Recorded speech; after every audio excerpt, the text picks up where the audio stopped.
Let's get you that highlight. Number 7, Texas hosting San Jose State as 36.5-point favorites. Arch Manning looking to silence the doubters after that Week 1 loss at the Shoe in Columbus. Mid-first quarter, 3rd and 3, connecting with Parker Livingstone down the sidelines. A couple guys slipped all the way down to the end zone. 7-0 Longhorns, the longest pass of his college career. 14-0 game early second from the 46. Tight end Jack Andrews up the seam. Nobody around him for the touchdown.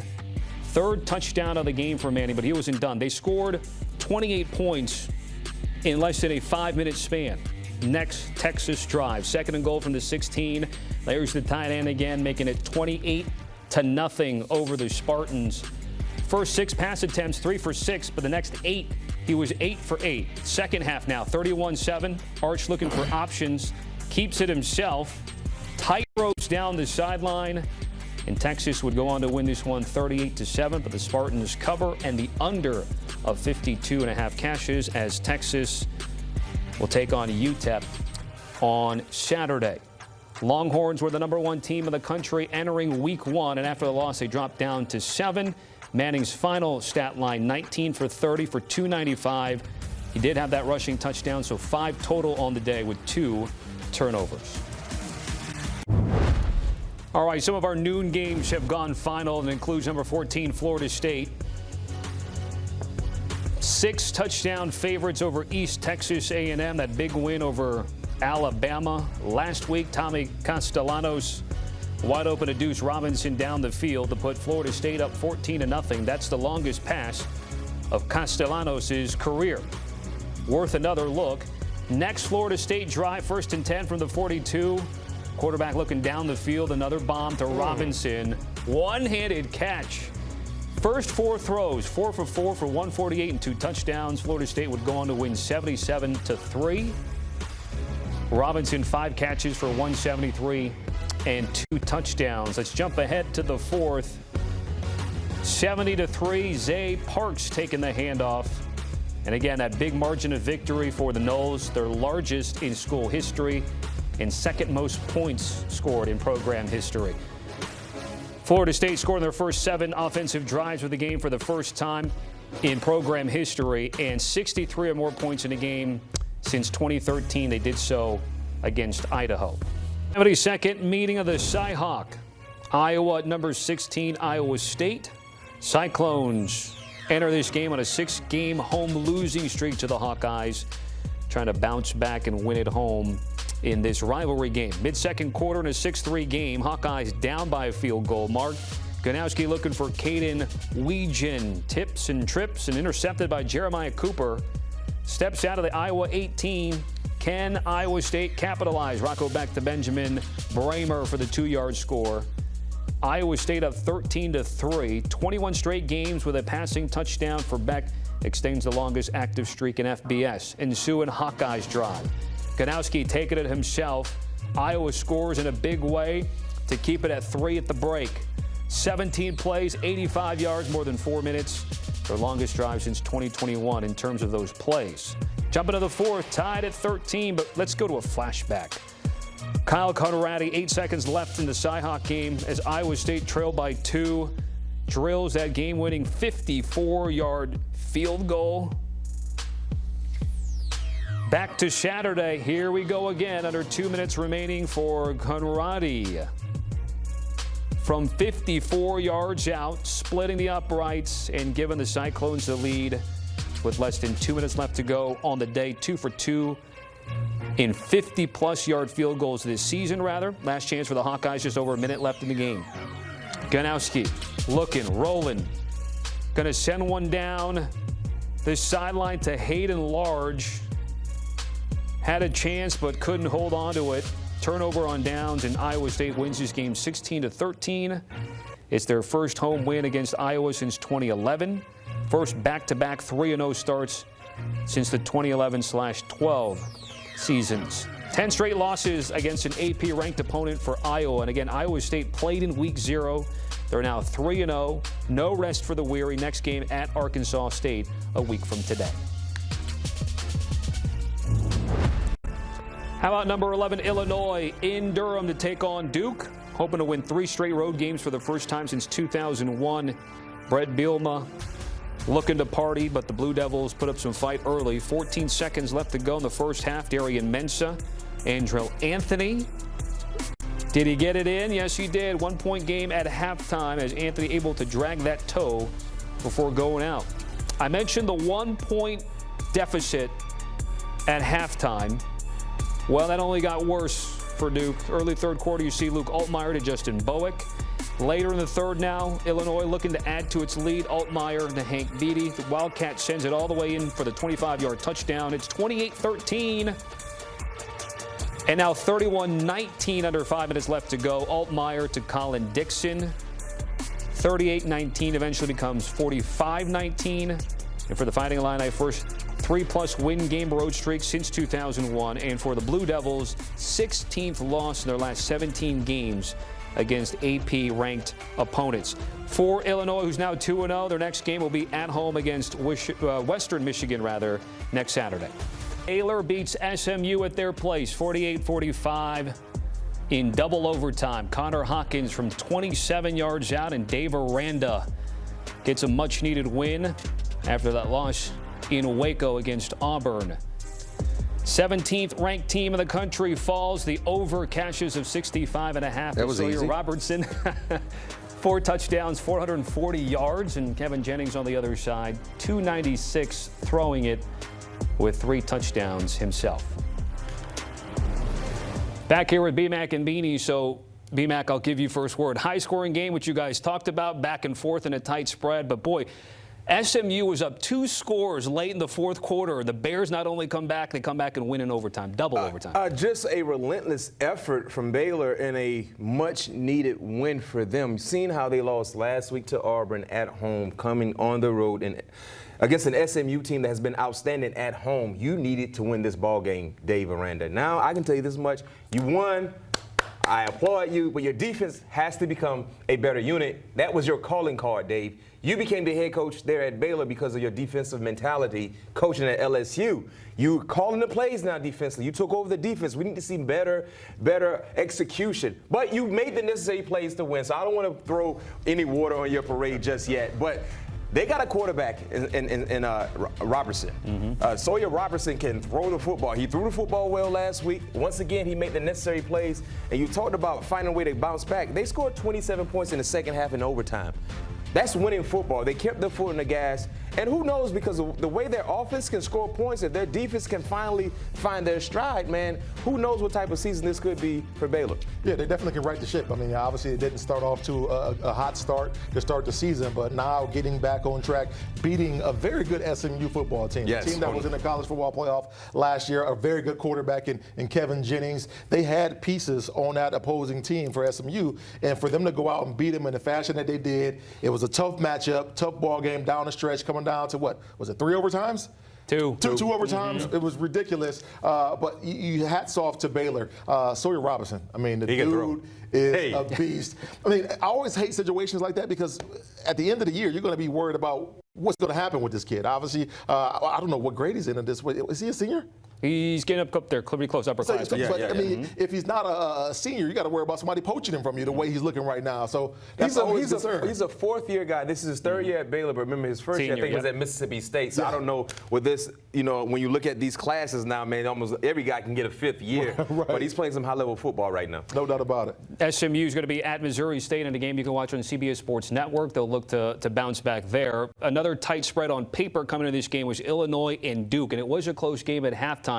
And then Illinois ran it off there, Beanie. What do we see up there today out in Durham? We saw Luke Altmaier get in his bag and start figuring it out from an offensive standpoint, start dinking and dunking. And then we always know what Brett Bielema is going to bring to the defensive side of his football team. They're going to be tough. They're going to be disciplined. Darian Mensah was no slouch, though. He had over 300 yards in the air, a couple of touchdowns, and some yardage on the ground. But nonetheless, Brett Bielema said, we're not going down to Duke. Even though you're new-look Duke with your new quarterback and your flashy offense, we're still going to do whatever we need to do to be stout and still remain one of the top teams in the Big Ten. Miscues for the Blue Devils played a major part in Illinois running away with this ball game. And Illinois' style of play also was a bit too much for Duke. And you talked about Darian. Yes, he made some plays, but that costly red zone turnover is something you cannot have when you're trying to play against a nationally ranked team with an experienced quarterback. This was a learning experience for Duke, but unfortunately, these are the games you wish you can get back,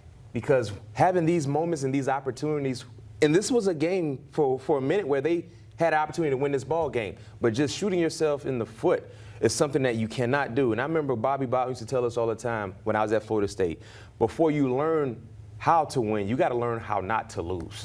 And today, the Blue Devils, they lost this ball game and made it easier for Illinois. Coming off fresh that win over Alabama, heavy favorites over East Texas A&M. Easy to say what stood out to you, B-Mac, but just give me the whole lowdown of what you saw today. Just the sense of urgency, because they had an emotional weekend last weekend beating Alabama, especially in the fashion in which they did. So I wanted to see exactly how dialed in will the guys be. Will they come out a bit sluggish, or will we see lack of execution? But none of that surfaced in today's matchup. The rhythm was there, the sense of urgency was there, the physical mentality was there. That led to a really, really impressive win. Granted, you played against a team you're supposed to beat, but what joy is there when you don't take advantage of those said opportunities? And the most important thing that I saw today, last week was about the ground and pound attack. They ran the football around the yard, but what we saw today was the passing rhythm surface, along with Deuce Robinson showcasing that he is wide receiver one. I can tell you this much, guys, if you take 0 off his jersey and put 1-3, it looks just like Mike Evans. I mean, the measurables, his skill set, and just being a sure-handed guy surfaced today, along with Tommy dialing up dime after dime after dime. Impressive weekend there for the guys in Florida State. No doubt an impressive weekend. You have to love it. You know, them coming off of that emotional victory last week versus Alabama and coming out and kind of making a statement saying that wasn't just a fluke. You know, granted, it's versus East Texas, but to put up 77 points versus anybody is an impressive stat. And, you know, I love the way Tommy Castellanos played. He commanded the offense. He made big plays. He was decisive in his decision, and he dropped dimes. And then you talk about Deuce and Singleton, both of those guys, you know, doing some incredible things today. Florida State, dare I say it, might be back.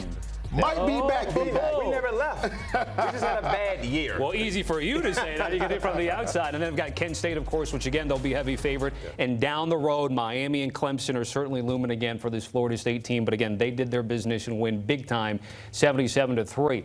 Let's get to Penn State, which was a 6-touchdown favorite over their team against FIU today. Now, again, this is all about contextualization, right? They were favored against FIU. They didn't cover the number, but it doesn't mean that they didn't play well. You mentioned, you know, you're expected to win. When you're a team, this is 2 straight weeks that they've been big favorites over Nevada here and then over FIU. What's the general consensus on a football team to win these games? You're supposed to win. That's the most important feat, right? No question. But in college football, the way you win is also important when it comes to our job. Right? Analyzing and predicting what we think will happen moving forward. This game was 34-0, but guys, when you watch the game, it was a lot closer than the final score. And the reason why is because of the offense being a bit stagnant. In particular, Drew Aller. I mean, Drew Aller today, guys, 200 yards through the air. He averaged 6.1 yards per throw. 19 of 33. He completed 57% of his passes. That's not first-round production. That's not, quote-unquote, best quarterback in college football production.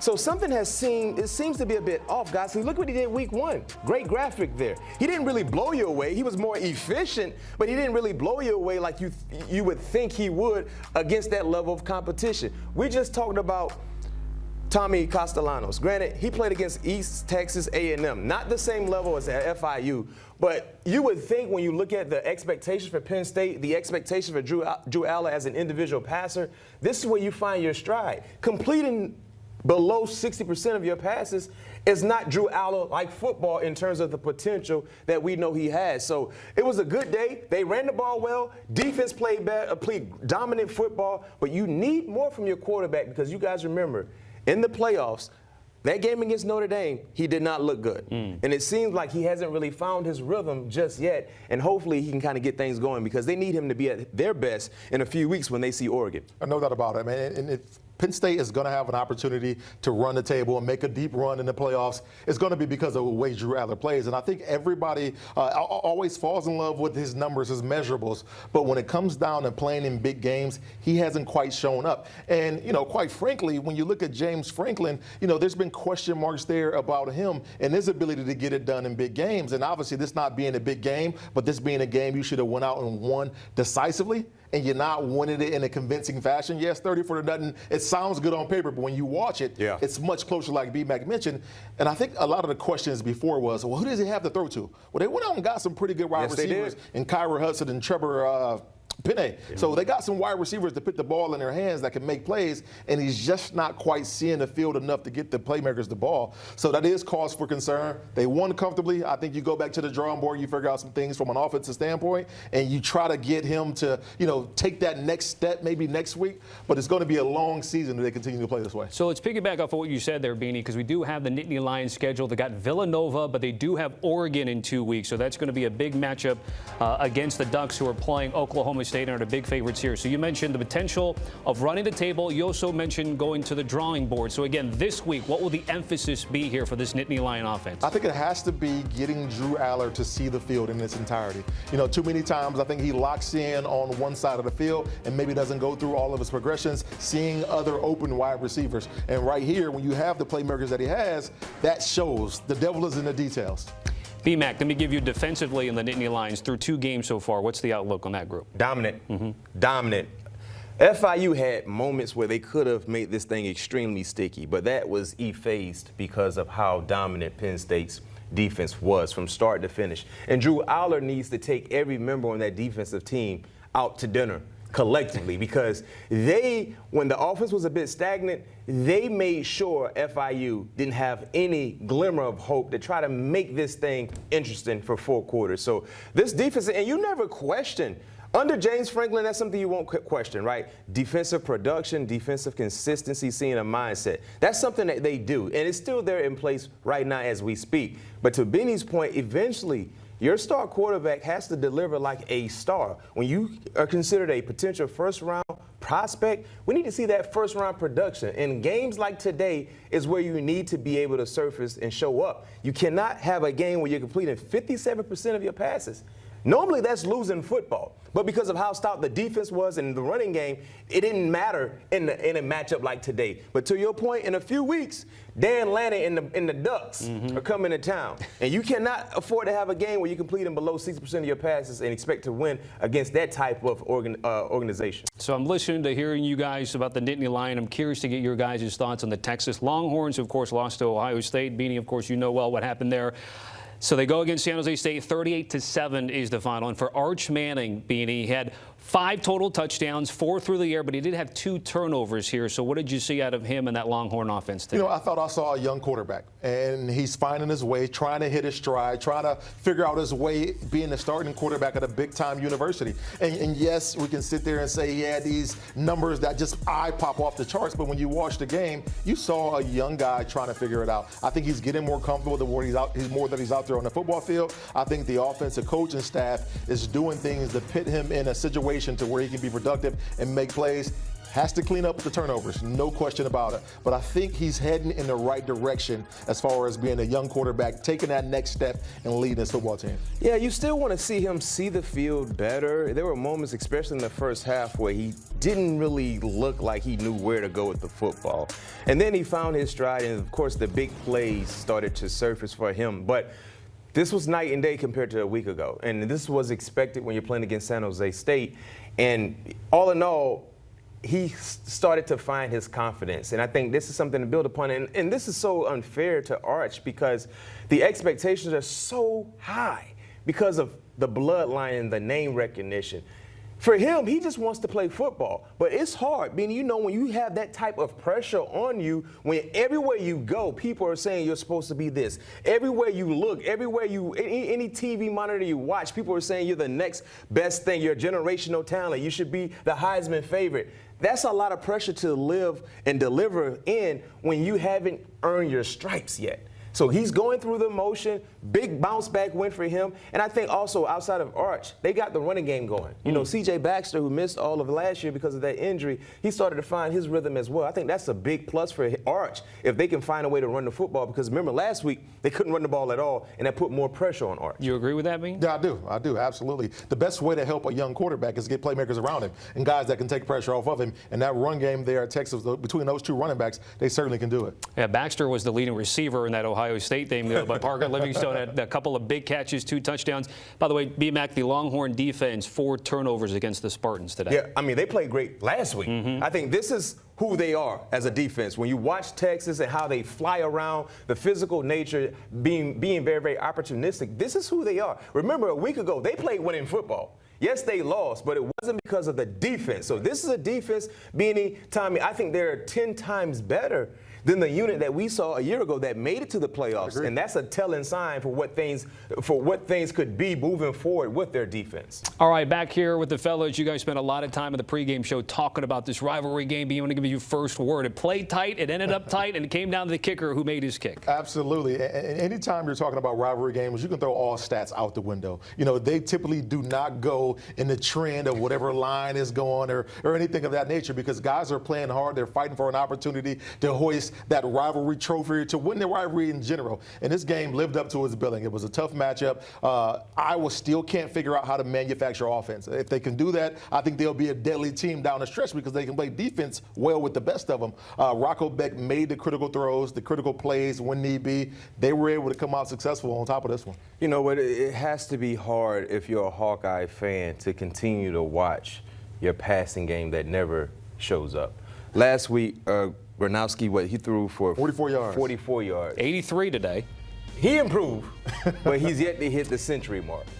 In a game in which they could have won this ball game, you just needed maybe 2 plays from your passing game. 2 plays from your passing game, and they would have won this ball game. Your defense continues to do what they've been doing year after year after year, especially in this matchup with Iowa State. We know it's going to be a low-scoring game, but just how anemic the passing game is, it's hard to watch, man. It's 44 yards last week and 83 yards. At this rate, he'll get the 200 mark by the end of the season. And that's not winning football. You're not going to go far when you're playing the level of competition you're playing. So I don't know what they need to do. Remember, he's a transfer. And that was the mindset when he came into the program. The offense would get that new iPhone update. You know, the adjustments would be there. You would see more of a aerial attack at times. But right now, no, it just seemed like they haven't figured it out. Well, I thought the software update of Tim Lester was certainly supposed to help this offense, but maybe you need a Rocco back there, Beanie, because certainly now with 3 weeks, we saw K-State in week 0. Yeah. In the first 3 games, at the very least, he has been the steady, easy guy there for the Cyclones. Right. Yeah, no, Rocco Beck is always going to be there and make plays when they need to be made. You know, we played with his dad, Anthony Beck. You know, he was our teammate in Arizona. So yeah, obviously he comes from that football pedigree. He understands big moments and stepping up in those critical times. And, you know, Rocco Beck, he can make all the throws that you want out of a top-tier quarterback in college football. You get him some receivers, he's really going to be deadly. Last year, he had a couple of them that left and went on to the National Football League. Yeah. But nonetheless, you know, he's a guy that can win you games down the stretch. Let me ask you about their conference outlook, because obviously everyone's talking about Utah, Arizona State from last year, the carryover of what we've seen. Again, they've already beaten K-State to open up the season here. Here's the schedule, and they don't really face a really tough team for another few weeks at the very least. B-Max, so take me through it here. Great question. They control their own destiny, fellas. I mean, Kansas State was supposed to be that one game where you don't know it could go either direction, which it almost did, but they found a way to win. The rest of the way, man, they control their own destiny until they get to Arizona State. That Colorado game could be a tricky one because it's on the road. We don't know exactly what the Buffaloes will look like by October the 11th. But outside of that, you have to like Iowa State, especially with the way Rocco is playing. And get this, they don't face off against Texas Tech. And Texas Tech looking like they have a real competitive team as well. So this is a schedule that kind of sits up nicely for them. You know, it's kind of almost was top heavy when you start out with Kansas State at a neutral site. But outside of that, man, they just play their style of football. They should be undefeated by the time they get to Colorado, by the time they get to Arizona State, depending on what happens in that Colorado game. All right, the outlook looking good so far for the Cyclones after their Cyhawk win today.